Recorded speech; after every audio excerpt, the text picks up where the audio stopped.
Television plays an important role in covering tragedies.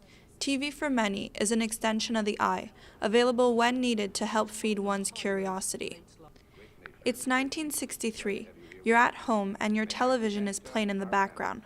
Then comes news that your president has been assassinated. From Dallas, Texas, the flash, apparently official, President Kennedy died at 1 p.m. Central Standard Time, 2 o'clock Eastern Standard Time, some 38 minutes ago.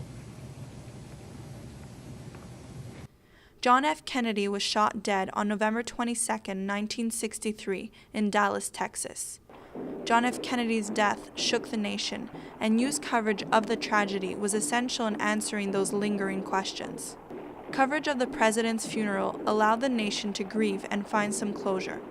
Non-stop coverage was provided for the next 4 days following the assassination and marked a turning point in broadcast history.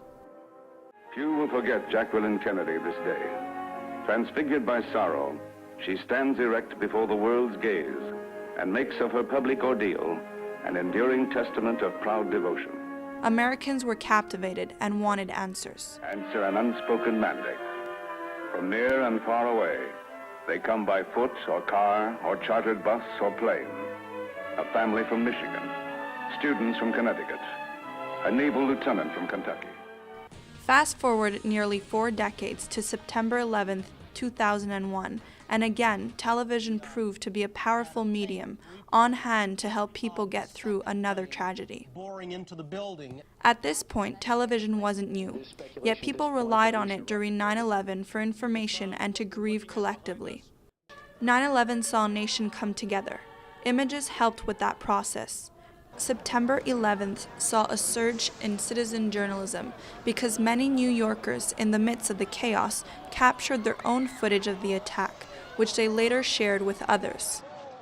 Citizen footage was used in network television coverage of 9/11 to show the various angles and to try to get a clearer idea of what happened. In the case of John F. Kennedy's assassination, the release of the footage had very different purposes. Journalists weren't on hand to cover the story. They weren't present to comment on speculation or hearsay. Abraham Zapruder happened to be at the right place at the right time, with his camera rolling, of course. Here's what's interesting. When Cronkite went on air to interrupt the program, he had very little information. But the people needed to know, so he shared with them what little information he had. No images were broadcasted. Why, you ask? Because there simply weren't any. And that is the rumor that has reached them at the hotel that the president is dead. Totally unconfirmed, apparently, as yet. However, let's go back to KRLD in Dallas. Unlike today, where footage can be uploaded instantaneously to the internet, Zapruder needed to develop the film and sell it to the highest bidder. No one knew that the assassination was caught on film, and that's why its dissemination was delayed. In the 21st century, journalism has taken on a new form. Average citizens are encouraged to take it upon themselves to intervene and capture crime, injustices, or tragedies on film and share it. Zapruder never intended for his film to be viewed by millions. He captured that moment in history as a bystander, a spectator, but never as a journalist who wanted to cover a story. John F. Kennedy was the people's president. He was very open, well-liked, and down to earth. Because of that, people wanted to participate and be there at his funeral.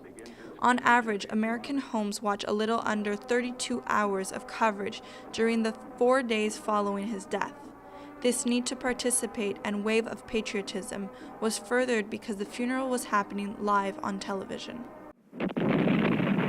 As the gun salutes and the lonely calls ring out in the waning autumn afternoon, a man and a time pass forever into the nation's history.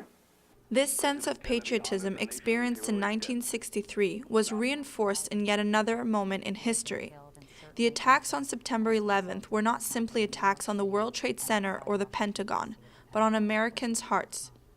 The U.S. had been crippled, but it was now preparing for war. The only way to overcome this tragedy was to unite. At least that's what President George W. Bush believed. With us or you're with the enemy, that's clear. I will continue to make that clear.